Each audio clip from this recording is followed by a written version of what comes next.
श्री शिवाय नमस्तुभ्यम। हर हर महादेव। आप सभी का मेरे चैनल पर बहुत बहुत स्वागत है। आज की वीडियो में मैं आपको तीर्थराज प्रयाग में आयोजित महाकुंभ मेले का दर्शन कराऊंगी। तो चलिए देखते हैं। महाकुंभ मेले में मैंने प्रवेश आनंद भवन होते हुए नागवासुकी रोड होते हुए महाकुंभ मेले में प्रवेश किया। भारतवर्ष में कुंभ मेले का आयोजन एक आदिकाल से चली आ रही संस्कृति है। कुंभ मेले के आयोजन की अपनी एक अलग ही छवि बनाती है। ऐसा माना जाता है कि जब देवताओं और असुरों ने मिलकर समुद्र मंथन किया, तब समुद्र मंथन से अमृत की प्राप्ति हुई। कहा जाता है कि उसी अमृत की बूंदें पृथ्वी के चारों स्थान पर गिरी, जो नासिक, उज्जैन, प्रयागराज और हरिद्वार है। तब से ही यहाँ कुंभ मेले का आयोजन प्रारंभ हुआ। यह चारों स्थान आदिदेव महादेव के अलग अलग स्वरूपों के लिए प्रसिद्ध है। प्रयागराज में अपने साधन से गई और साधन को मेले के बाहर पार्किंग में खड़ा करके वहाँ से पैदल की यात्रा शुरू करी। ये है दशाश्वमेध घाट। बनारस में बने हुए दशाश्वमेध घाट के जैसे ही प्रयागराज में भी दशाश्वमेध घाट बनाया गया है और यहाँ पर गंगा नदी का पवित्र किनारा है। यहाँ पर भी लोग स्नान करते हैं। दशाश्वमेध महादेव के नाम से यह दशाश्वमेध घाट बनाया गया है, जो कि अति सुंदर और रमणीय है। जो लोग पवित्र संगम त्रिवेणी संगम तक स्नान नहीं कर पाते, वो लोग यहीं पर स्नान कर लेते हैं। कुंभ मेला 3 प्रकार के होते हैं। पहले वो जो हर 6 वर्ष में आयोजित होते हैं, अर्धकुंभ कहलाते हैं। दूसरे जो हर 12 वर्ष में आयोजित होते हैं, पूर्ण कुंभ कहलाते हैं। और तीसरा यानी महाकुंभ हर 144 वर्ष में आयोजित होता है, जो इस वर्ष 13 जनवरी 2025 से प्रारंभ होगा और 26 जनवरी 2025 तक आयोजित रहेगा। महाकुंभ मेले का आयोजन अन्य 3 धामों पर भी होता है, जो कि इस प्रकार है: हरिद्वार, उज्जैन और नासिक। कुंभ मेले में सभी धर्म के लोग आते हैं, जिनमें साधु और नागा साधु शामिल हैं, जो साधना करते हैं और आध्यात्मिक अनुशासन के कठोर मार्ग का अनुसरण करते हैं। सन्यासी जो अपना एकांतवास छोड़कर केवल कुंभ मेले के दौरान ही सभ्यता का भ्रमण करने आते हैं। आध्यात्म के साधक और हिंदू धर्म के पालन करने वाले आम लोग भी शामिल हैं। कुंभ मेले के दौरान अनेक समारोह भी आयोजित होते हैं। तो देखिए, 3 किलोमीटर का सफ़र तय करते हुए हम संगम घाट पर पहुंच गए हैं। संगम का आप नज़ारा देख सकते हैं। संगम यात्रा मैंने 3 बजे शुरू किया था और पहुंचते पहुंचते यहाँ 5 बज गया है। तो यहाँ पर लाइटें जल गई हैं, जिससे यहाँ का नज़ारा और भी सुंदर हो गया है। तो यह भव्य और दिव्य कुंभ का दर्शन आप मेरे वीडियो के माध्यम से कर सकते हैं। तो यहाँ देखिए, भीड़ अपने चरम पर है। यदि आप अभी तक प्रयागराज महाकुंभ मेले में नहीं आए हैं, तो आप यहाँ आकर इस नज़ारे का भरपूर आनंद लें। तो देखिए, सामने हम पवित्र त्रिवेणी संगम के सामने आ गए हैं। यहाँ पर लाखों की संख्या में लोग स्नान कर रहे हैं। स्नान में बूढ़े, बच्चे, जवान सभी उम्र के लोग हैं। यदि आप किसी कारण से अभी तक प्रयागराज कुंभ मेला में अभी तक नहीं आए हैं या फिर नहीं आ सकते हो, तो यहाँ का जल मंगाकर आप घर पर भी स्नान कर सकते हैं। आस्था, विश्वास, सौहार्द एवं संस्कृतियों के मिलन का पर्व है कुंभ।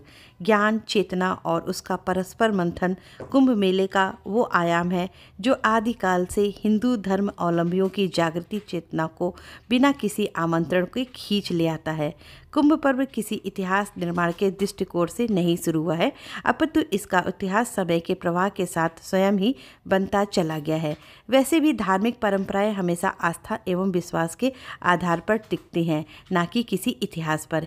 यह कहा जा सकता है कि कुंभ मेला जैसा विशालतम मेला संस्कृतियों को एक सूत्र में बांधे हुए रखने के लिए आयोजित होता है। वैसे तो कुंभ के दौरान हर दिन स्नान करना बहुत ही शुभ माना जाता है। कुंभ मेले के दौरान त्रिवेणी संगम में डुबकी लगाना सनातन धर्म में अति पवित्र माना गया है। लेकिन इस 1 महीने में भी कुछ खास तारीखें ऐसी हैं जिन्हें अमृत स्नान की तिथि माना जाता है। ऐसी मान्यता है कि इस दिन स्नान करने से जीवन के सभी पाप धुल जाते हैं। प्रयागराज में चल रहे महाकुंभ 2025 का दूसरा शाही स्नान हो गया है। 45 दिनों तक चलने वाले महाकुंभ में फरवरी महीने में अमृत स्नान होंगे। ऐसे में भीड़ भाड़ से बचकर फरवरी में आने वाले अमृत स्नान में पूर्ण की डुबकी लगा सकते हैं। 13 जनवरी को शुरू हुआ है महाकुंभ, 26 फरवरी को समाप्त होगा। इससे पहले आप महाकुंभ के साक्षी बन सकते हैं। जनवरी समाप्त हो गई है, फरवरी शुरू हो रही है। फरवरी के पहले सप्ताह में ही बसंत पंचमी मनाई जाएगी। 3 फरवरी को बसंत पंचमी पर महाकुंभ का तीसरा और अंतिम स्नान होगा।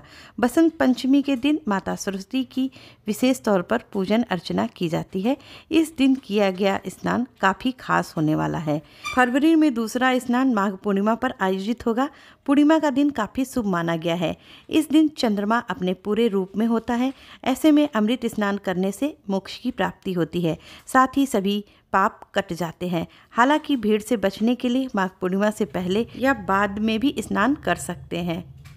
फरवरी महीने का तीसरा और महाकुंभ का अंतिम स्नान महाशिवरात्रि पर आयोजित होगा। 26 फरवरी को महाशिवरात्रि का त्यौहार है। इस दिन किया गया स्नान व्यक्ति को पुण्य फलों की प्राप्ति करवाएगा। महाशिवरात्रि पर महाकुंभ में भारी भीड़ हो सकती है।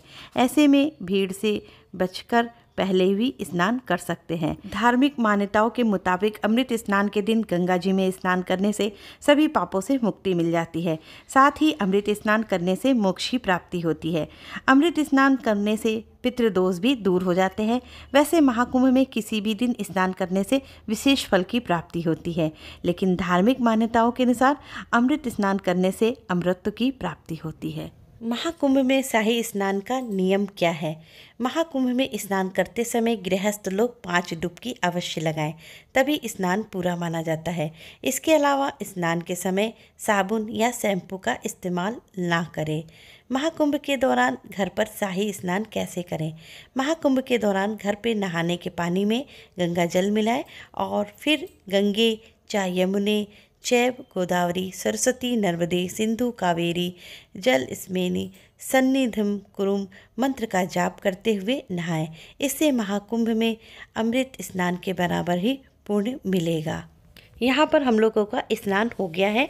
अब हम स्नान करने के बाद कुछ खाने के लिए आगे बढ़ रहे हैं। यहाँ पर हर चीज़ की व्यवस्था बहुत ही अच्छे ढंग से और सुचारू रूप से की गई है। यदि आप व्यवस्था का नियम का पालन करते हुए मेले में आते हैं तो आपको मेले का भरपूर आनंद प्राप्त होगा। तो इस छोटे से वीडियो के माध्यम से मैंने आपको महाकुंभ मेले का दर्शन कराया है। उम्मीद करती हूँ वीडियो आपके लिए उपयोगी होगी और पसंद आई होगी। तो मिलते हैं अगली वीडियो में, तब तक के लिए श्री शिवाय नमस्तुभ्यम। हर हर महादेव।